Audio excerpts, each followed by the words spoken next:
اللہ تعالیٰ کر سکتا ہے، کوئی اس کے لیے مشکل نہیں. هو علی کل شیء قدیر، اسے ہر شے کی قدرت حاصل ہے.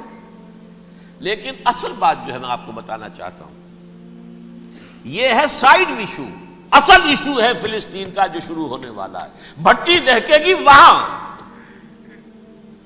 ظاہر بات ہے کہ اگر کوئی بہت بڑا اقدام ہو جاتا ہے فلسطینیوں کے خلاف، اور اگر واقعتاً مسجد اقصی اور قبۃ الصخرہ گرا دیے جاتے ہیں، جو طوفان اٹھے گا عالم عرب میں، یہ حسنی مبارک ہو یا شاہ خالد ہو یا کوئی اور ہو، یہ نہیں روک سکتے اس طوفان کو.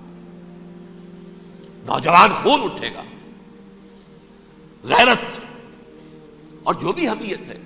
مسلمان ان پڑھ سے ان پڑھ اور بالکل بے دین، وہ بھی مسجد کی حرمت پر کٹ مرنے کو تیار ہو جاتا ہے. مسجد تو بنا دی شب بھر میں ایمان کی حرارت والوں نے، من اپنا پرانا پاپی ہے، برسوں میں نماز ہی بن نہ سکا. وہ چاہے کانپور کی مسجد سے مسلمانوں نے جانے دی ہے، چاہے وہ شہید گنج کی مسجد تھی مسلمانوں نے جانے دی ہے، چاہے نماز نہ پڑھتے ہو. لیکن یہ جو حرمت اور یہ جو حمیت اور یہ غیرت ہے، اس سے جو طوفان اٹھے گا یہ ہوگا اس ملحمۃ العظما، اس کی طرف پیش رفت ہو رہی. کتاب الملاحم سے احادیث کے حوالے سے کہ جن جنگوں کا حوالہ دیا حضور نے، پیشن گوئی کی ہے، اس کا نقطہ آغاز تھا خلیج کی جنگ. صدام حسین نے اسے کہا تھا یہ مدر آف وارز ہے، ام المحارب، یہ ایک جنگ نہیں ہے. اس کا نقشہ بھی حدیث میں موجود ہے، پیشن گوئی موجود تھی، اس وقت بھی ہم نے شائع کی تھی. لیکن اس میں جو جنگ اب ہونے والی وہ الملحمۃ العظما. ملحمہ کسے کہتے ہیں؟ لحم گوشت کو کہتے ہیں، اور قصائی کی دکان کو عربی میں ملحم کہتے ہیں، جہاں گوشت کے ٹکڑے کیے جاتے ہیں. آج کل مشینوں سے ہوتے ہیں، اب جو ہے وہ ہاتھ سے چھریوں سے نہیں ہوتے، لیکن ٹکڑے ہو رہے ہوتے ہیں، جسموں کے چیتھڑے اڑ رہے ہوتے ہیں. ملحمہ، یہی لفظ استعمال کیا تھا حضرت سعد ابن عبادہ نے رضی اللہ تعالی عنہ یوم فتح مکہ. ان کے دل میں تھا کہ اب ہم انتقام لیں گے ان عربوں سے، ان قریش سے. الیوم یوم الملحمہ، الیوم یوم الملحمہ، یہ کہتے ہوئے جا رہے تھے. ایک خاص کیفیت، آج ہے گوشت کے ٹکڑے اڑانے کا دن. حضور سے کہا کسی نے جا کر کے ساتھ تو یہ کہہ رہے ہیں الیوم یوم الملحمہ، الیوم یوم الملحمہ. حضور نے فرمایا نہیں، ان سے کہو جا کر الیوم یوم المرحمہ، الیوم یوم المرحمہ، آج رحمت کا دن ہے، آج تو میں ان سب کو معاف کروں گا. لا تثریب علیکم اليوم، میں تم سے وہی بات کہہ رہا ہوں جو میرے بھائی یوسف نے کہی تھی اپنے بھائیوں سے، اذهبوا فانتم الطلقاء، جاؤ تم سب کے سب آزاد. وہ ملحمہ ہے جس کو کہ حضور نے حضرت معاذ بن جبل رضی اللہ تعالیٰ عنہ، اس کی روایت ہے، اس میں سے جو ابو داؤد میں روایت آئی ہے اس میں الملحمۃ العظما، عظما مؤنث ہے اعظم کا. آپ کہتے ہیں جنگ عظیم اول، جنگ عظیم دوم. عظیم کا باپ ہو گیا اعظم، سب سے بڑا، اور اس کا مؤنث ہے سب سے بڑی، عظما. الملحمۃ العظما، سب سے بڑی لڑائی. میرے نزدیک یہ وار کے معنی میں نہیں ہے، بیٹل کے معنی میں. انگریزی میں یہ دو لفظ علیحدہ ہے، وار، بیٹل. وار سالوں کو محیط ہوتی ہے، بیٹل کسی ایک خاص جگہ پر جو لڑائی ہوتی ہے اس کو کہتے ہیں. حضور کے اور قریش کے درمیان 6 سالہ وار تھی، جنگ تھی. لیکن battles, battle of Uhud, battle of Badr, یہ بیٹلز تھی، لڑائیاں تھیں. تو عظیم ترین جنگ شاید اس اعتبار سے نہ ہو جیسے کہ ورلڈ وار 1 اور ورلڈ وار 2، یعنی اس کی وسعت کا اتنا معاملہ نہیں اور طوالت کا نہیں. لیکن جو لڑائی جو ہے بیٹل ہونی ہے، جس کو کہ یہ لوگ، یا چونکہ میں نے کہا تھا شروع میں کہ سرما ہے میری آنکھ کا خاک حجاز و حول قدس. نیو ٹیسٹمنٹ کی آخری کتاب ہے the book of Revelation, Revelation of Saint John. اس میں آرمگڈون کہا گیا ہے اسے. ہر مجدون، یہ عبرانی لفظ ہے. ہر کہتے ہیں اونچی جگہ کو، سطح مرتفع. مجدون میگیڈو، میگیڈو ایک وادی ہے، مرتفع، وادی مرتفع. یہ ہے واقع لبنان، اسرائیل اور شام کے درمیان جو ٹکڑا، جو ٹرائنگل بنتی ہے، یہ ہے. یہاں پر بڑی جنگ لڑی جائے گی، اور یہ جنگ جنگ صلیب ہوگی جو کہا ہے بش نے. یہ جنگ صلیب 2nd ملینیم شروع ہوئی تھی تو پہلی صلیبی جنگ ہوئی تھی. 3rd ملینیم شروع ہوا ہے، یہ 2nd صلیبی جنگ ہے، یہ کروسیڈ ہے. اور میں اس مرتبہ امریکہ گیا تھا تو پہلی مرتبہ مجھے وہاں ایک رسالہ ملا ٹرمپٹ نام کا.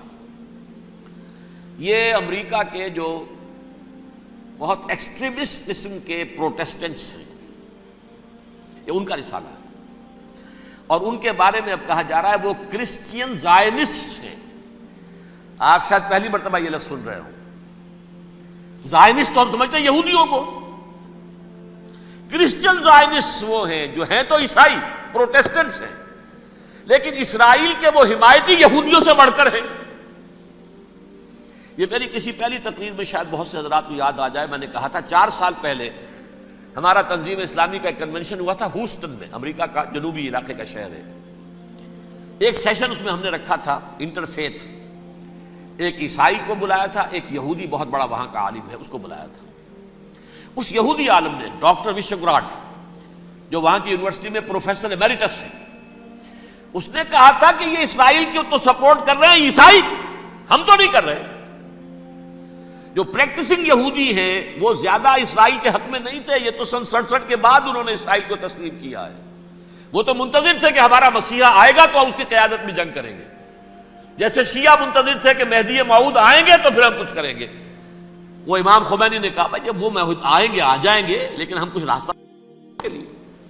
زائنسٹ نے آگے بڑھ کر ریاست قائم کر لی، اور جب یروشلم پر بھی پورا قبضہ کر لیا تب جو ہے در حقیقت مذہبی یہودی جو ہے پھر انہوں نے اپنایا ہے، اون کیا ہے، اور نئے سیٹلمنٹس جو بھی بنے ہیں وہاں پر اسرائیل میں، اس میں اکثر و بیشتر مذہبی یہودی آیا، اور بروکلن کے علاقے سے سب سے بڑھ کر آئے ہیں، جو امریکہ میں نیو یارک کا ایک جنوبی علاقہ ہے، بہت بڑا یہودیوں کا بہت بڑا گڑھ ہے.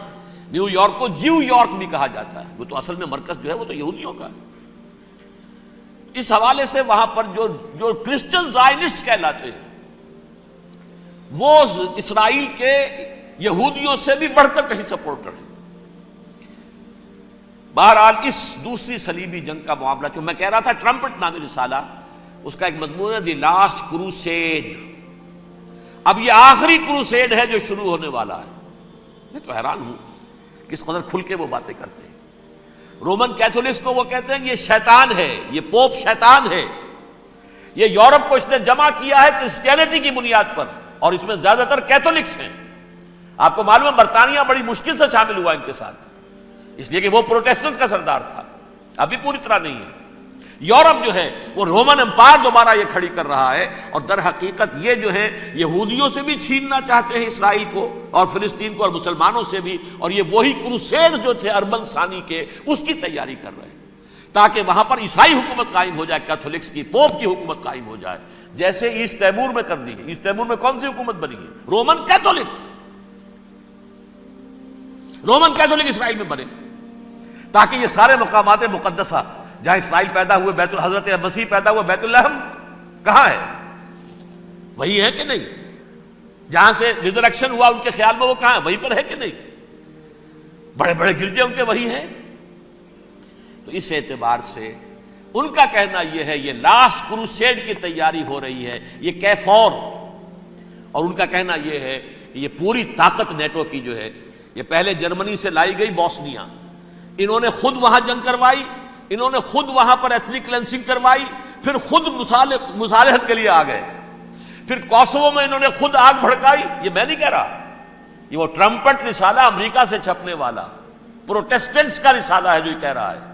پھر انہوں نے کوسوو کے اندر کروایا، اور پھر وہ وہاں پر پیس فورس کی حیثیت سے آ گئے. اب وہ میسیڈونیا میں کروا رہے ہیں اور وہاں داخل ہو گئے ہیں. اگلا قدم ان کا سائپرس ہوگا، سائپرس میں ترکوں کو اور وہ گریکس کو لڑائیں گے اور وہاں آ جائیں گے، وہاں سے ایک چھلانگ لگائیں گے اور یہ فلسطین میں پہنچیں گے، اور یہ وہاں پر ایک رومن امپائر، اپنی پرانی رومن امپائر کی طرح کی رومن کیتھولک ریاست قائم کرنا چاہتے ہیں. تو وہاں امریکہ کے عیسائیوں میں بھی کوئی ایک طبقہ نہیں ہے، کیتھولکس بھی ہے، کیتھولکس زیادہ نہیں ہے ہمدرد، لیکن اب تابع ہو چکے ہیں. اسحاق ریبین نے جب یہ پیس ٹاک شروع ہوئی تھی، آپ کو یاد ہوگا شاید، کہ جب وہ آیا تھا واشنگٹن سے واپس فلسطین اسرائیل، تو پہلے روم میں رکا for an audience with the pope, اور پوپ کو اس نے ایک مرتبان سا پیش کیا تھا، حضرت سلیمان علیہ السلام کے زمانے کا مرتبان، اور کہا تھا دیکھیے 3000 برس تک ہم نے اس کی حفاظت کی ہے، اب یہ میں آپ کے حوالے کر رہا ہوں. اس کے بعد سے پوپ جو ہے بالکل رام ہو گیا اور وہ عیسائیوں کے ساتھ اور یہودیوں کے ساتھ ان کا پورا معاہدہ ہو. اب پورا عیسائی ورلڈ جو ہے بعثت مجموعی یہودیوں کے شکنجے میں ہے. البتہ ان کے اندر بھی جھگڑے ہیں. جو وہاں پر وائٹ کرسچن ملیشیاز ہیں وہ ایکسٹریمسٹ ہیں کیتھولکس. ان کے نزدیک دشمن نمبر 1 یہودی، دشمن نمبر 2 مسلمان، دشمن نمبر 3 جو یورپ میں کالے ہیں، ایفرو امریکن، چاہے وہ عیسائی ہو گئے ہوں کوئی بھی ہو. یہ 3 دشمن ہیں جن سے انہوں نے کلینز کرنا ہے، صاف کرنا ہے ان کے خیال کے مطابق امریکہ کی سوسائٹی کو. اولاً یہود، پھر مسلمان، اور پھر یہ جو کالے ہیں. لیکن دوسری طرف پروٹیسٹنٹس کے اندر ایکسٹریمسٹ وہ ہیں جنہیں کہا جا رہا ہے یہ کرسچین زائنسٹ ہیں، یہ اسرائیل سے بڑھ کر سپورٹرز ہیں. بہرحال یہ اب جنگ ہوگی، اس کا نتیجہ کیا نکلے گا یہ تو اللہ ہی جانتا ہے. اب میں آخری بات کی طرف آ رہا ہوں. آخری نتیجہ تو جو بھی کچھ اپس اینڈ ڈاؤنز آئیں گے. تلک الایام نداولھا بین الناس. آخری نتیجہ ڈراپ سین وہ یہ ہوگا کہ اللہ کے دین کا بول بالا ہوگا اور پوری دنیا پر محمد کے لائے ہوئے دین صلی اللہ علیہ وسلم کی حکومت قائم ہوگی. وہ گویا قیامت کی تمہید ہوگی. اس کے بعد بس قیامت آئے گی، کیونکہ مقصد کائنات، تخلیق کائنات پورا ہو جائے گا. پوری مخلوقات کے اندر مقصد تخلیق، کلائمیکس آف کریشن محمد الرسول اللہ صلی اللہ علیہ وسلم. دین کی تکمیل محمد الرسول اللہ صلی اللہ علیہ وسلم. اور اس خلافت عرضی کے لیے جو حضرت آدم کو خلافت دی گئی تھی، جب اس میں وہ خلافت پوری دنیا پر قائم ہو جائے گی اس کا مقصد پورا ہو جائے گا. And that will be the beginning of the end. اس کے بعد قیامت ہے. آخری نتیجہ تو یہ نکلنا ہے. اس سے پہلے سزائیں ہمیں بھی مل رہی ہیں. اور یہاں میں کانٹے کی بات جو چھوڑ گیا تھا اس کو بیان کر دوں. اللہ نے اس مغضوب علیہم قوم کو، اس ملعون قوم کو کیوں اب تک چھوٹ دیے رکھی؟ میں بتا چکا ہوں یہ بڑے عذاب کے مستحق ہو چکے تھے حضرت عیسیٰ علیہ السلام کے زمانے میں. چھوٹ دی ہے ابھی تک ہے، بلکہ ایک مرتبہ ابھارا ہے. 1900 برس کے بعد ابھرے ہیں یہ. بالفور ڈیکلریشن 1917 سن 70 عیسوی کے بعد، تقریباً 1900 برس، 1850 برس تو ہے ہی کم سے کم. پھر creation of Israel 1948، 1967 extension of Israel, یروشلم پر قبضہ. یہ سارا جو ہے کیوں ہے؟ اللہ تعالیٰ اس خیر امت محمد صلی اللہ علیہ وسلم، اس کے بہترین حصے کو سزا ان ملعونوں کے ہاتھوں دے رہا ہے. کیوں؟ جو جرم انہوں نے کیا تھا وہی ہم نے کیا. انہوں نے اللہ کی کتاب کو پیٹھ کے پیچھے پھینکا. نبذ فریق من الذین اوتوا الکتاب کتاب اللہ وراء ظہورہم. ہم نے اپنی پیٹھوں کے پیچھے پھینکا کہ نہیں؟ کولونیل رول سے آزاد ہوئے، کہیں اسلامی قانون نافذ کیا، کہیں اسلامی نظام قائم کیا. تو جو جرم ان کا تھا وہی ہمارا ہے. اور ہم خیر امت ہیں، اور ہمارے میں سے خیر ترین عرب ہیں. ان پر اللہ کا فضل، ان کی مادری زبان میں اللہ کی کتاب موجود ہے.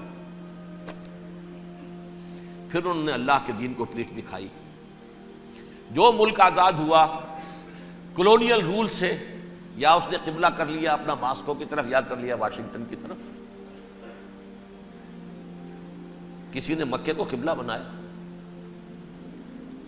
یہ بدترین سزا ہے. ویل للعرب من شر قد اقترب. اور ترمذی شریف میں تو یہاں تک روایت ہے من اقتراب الساعۃ ہلاک العرب. قیامت کے قرب کی ایک نشانی یہ بھی ہوگی کہ عرب ہلاک ہو جائیں گے.